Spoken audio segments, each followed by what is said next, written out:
I ghosted a guy because he refused to do anything but go out for drinks on our first date, and now I'm creeped out by his response that it's a shame because I would be a fun drunk. I, 20F, had been talking to this guy, 22M, for about a month. We knew each other from high school, he was a senior, and reconnected recently. The conversations were fun, flirty, and I was open to meeting him in person to see where things might go.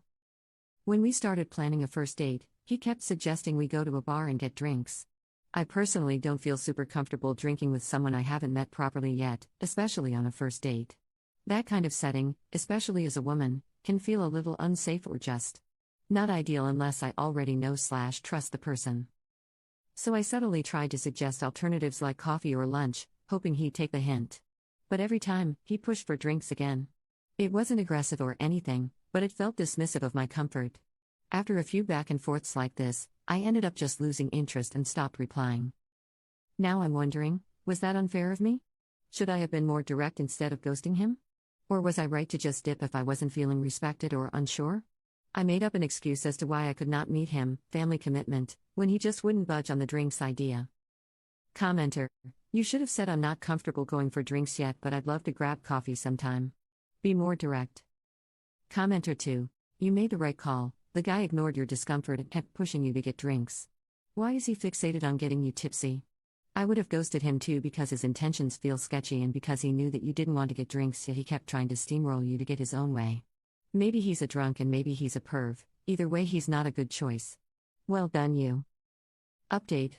Hi again. I didn't expect my original post to get so much attention. This is my first time making an update post, but thank you to everyone who shared their perspectives, especially those who took the time to understand the cultural and safety context of dating in India. So I thought I'd give a small update since a lot of you suggested being direct rather than ghosting, just to see how he reacts and confirm my instincts.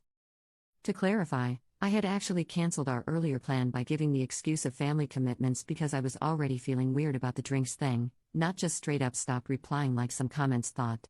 But after reading the responses here, I decided to be more honest, for closure, if nothing else.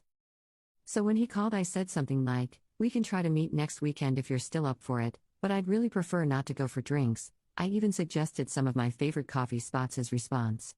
1. He said he usually goes to the gym or works during the day, so was hoping to meet a little later. Which? Fine, that's understandable since he does freelance work. 2.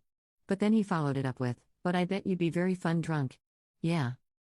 That creeped me out more than I expected.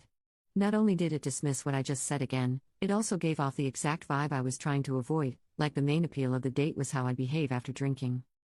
I ended up giving vague answers to his follow-ups and haven't taken the conversation further. At this point, I'm pretty sure I'm not going to. Commenter: If he had any interest in getting to know her outside of in the bedroom, he wouldn't be pushing so hard to get her to drink. He doesn't want to do coffee or any other date because that won't immediately lead to intimacy, and he doesn't want to invest meaningful time on OP. Commenter 2: Yeah, this guy has a drinking problem. And a boundary problem. And an ethical problem. But they won't be your problems. Don't take anything to do with this man further.